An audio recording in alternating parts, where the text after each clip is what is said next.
Dhimmi obboleettii keenya boqottee maal gochuu hanga halkan sa'aatii 10tti maal gochuu teessee akkamitti ribarraa kaatee akkamitti of darbattee kan jedhu gaaffii nama hundumaa ture.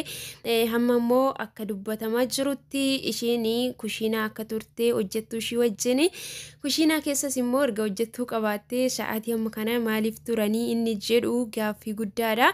Kanaaf mee itti fufaata waluma wajjin dhaggeeffanna isiniin jedha. Nagaan bakka jirtanitti isiniif haa ta'u hordoftoota koo isiniin jedha. Gosa yemmuu shamarree Qananii Addunyaa gamoo mana jireenyaa isaanii darbii 5ffaarraa kuftee lubbuun ishee darbu mana keessa turuu isaa kan eere poolisoonni ajjecha ishee kanaan harka keessaa qaba jedheetan shakkaa jedheera. Artist Andu'aalem gama abukaatoo isaatiin akka ibsetti dhimmicha keessaa akka harka hin qabne ibsee jira. Beekaa Atoomaa gabaasa kana bal'inaan harkaa qaba, waliin caqasu. Artist Andu'aalem Gosaa du'a kaadhimaasaa shamarree Qananii Addunyaan wal qabatee shakkamaa jalqabaa ta'uun guyyaa har'aa mana murtii federaalaa sadarkaa tokkoffaa dhaddacha Araadaatti dhiyaate. Shamarree Qananiin gamoo mana jireenyaa Artist Andu'aalem waliin keessa jiraatan darbii 5ffaarraa haala ammatti sababni isaa hin beekamneen kuftee lubbuun ishee darbuu poolisiin ibsuun isaanii yaadatama. Shamarree Qananiin gamoo mana jireenyaa Artist Andu'aalem waliin keessa jiraatan irraa kuftee lubbuun ishee darbuu fi wayita lubbuun ishee darbuus Artist Andu'aalem mana keessa turuusaa kan eere poolisiin sababa kanaan shakkamaa jalqabaa ta'uusaa mana murtiif ibseera. Itti dabaluunis bu'aa qorannoo reeffaa dabalatee hanga ragaa namaa fi sanadaa qindeeffatutti guyyaan qorannoo 14 akka kennamuuf mana murtii gaafateera. Artist Andu'aalem Gosaa gama isaatiin karaa abukaatoo isaa obbo Liiban Abdii Huseen deebii kenneen himannaa poolisii kana waakkateera. Abukaatoon isaa obbo Liiban Abdii himannaa poolisiin dhiyeesse irratti deebii mana murtiif kennan yoo ibsan. No deebiin kennine shakkamaa ta'uu qabu. Jaalallee isaa waggaa lamaati. Nagaan jiraachaa jiru. Gidduu isaaniittis lolli hin jiru. Gaafa sanis bitootessa 2017 guyyaa waliin oolanii gara galgalaa gara sa'a 10 isheen barsiisee kabajuudhaaf footoshuutii qabdi ture. Gara bakka footoshuutii konkolaataa isaatiin geessee inni gara stuudiyootti deemee galgala inni hojii fixee yoo dhufu jedhee footoshuutii fixee gara manaa galte. Irbaata nyaatanii nagumaan turanii sanii boodanii gara mana sireetti deeme. Isheen immoo hojjettuu manaa waliin karaa isinii deemtee hojii hojjechaa turanii. Sanii booda erga kuftee booda dhaga'e inni kufu erga yoo hojjettuu manaa iyyitu kufteerti jetteetti achi ka'ee rifatee bakka kuftee kaasee gara hospitaala yaaniititti geessa jechuudha. Warra ollaa waamee konkolaataa ollaatiin gara hospitaala yaaniititti deeme.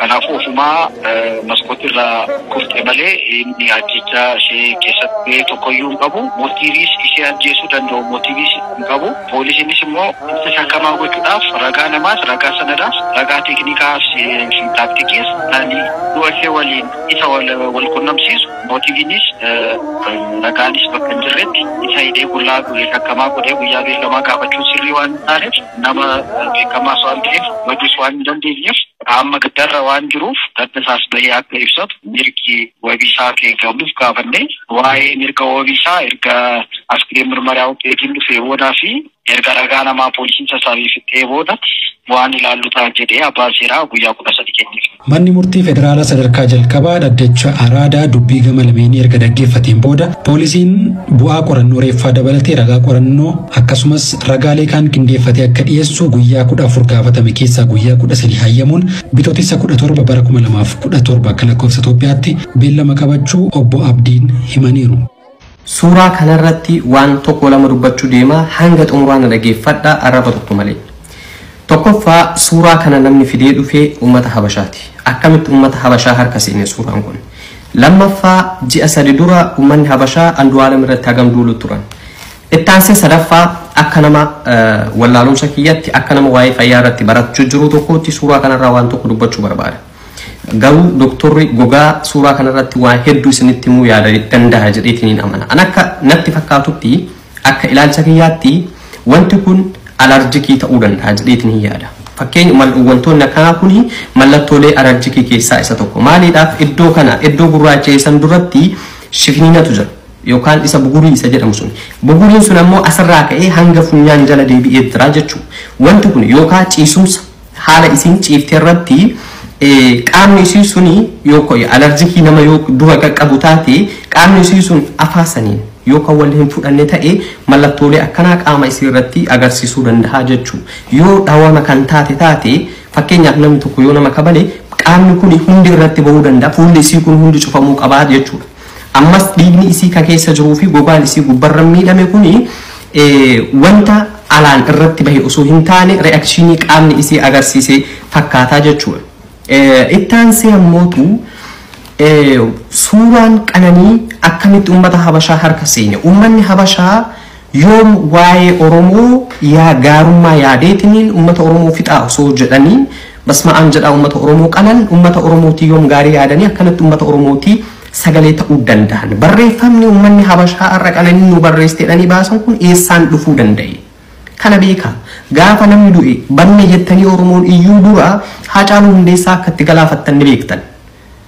Kanaafu namichi tana dura Haacaaluu Hundeessaa du'uu qaba jedhee duulaa ture har'as Qananii sagalee nama ta'u fakkaate Andu'aalam Gosaa irratti duula ajjechaa gaggeessutti jira jechuudha. Oromoon anna ajaa'ibu sareen abbaan seeraan hin guddisinii fi Oromoon sooshaal miidiyaa irraa tokko jedheetiin yaada. Kanaafiyyuu dhaabbattanii gocha Habashaan uummata Oromoo yookaan beekaa keenya ajjeesuudhaaf godhu jiran kuni wanta boru nu gaafachiisu nu qaanfachiisu waan ta'eef uummata nu fakkeetanii nurratti duulanii beekaa keenya yookaan nama nuti ittiin boonnu tokko nu harkaa balleessuu dhabamsiisuu yaadan kanarratti dura dhaabbannee uummata Habashaa kana wajjin uummata Habashaa kanarratti haa duulu jechuun barbaada. Dhugaa obboleettii teenya ammoo waa'ee haa baasu. Taa'a Oromoo waan kana sirriitti gabbu'aatiin laala.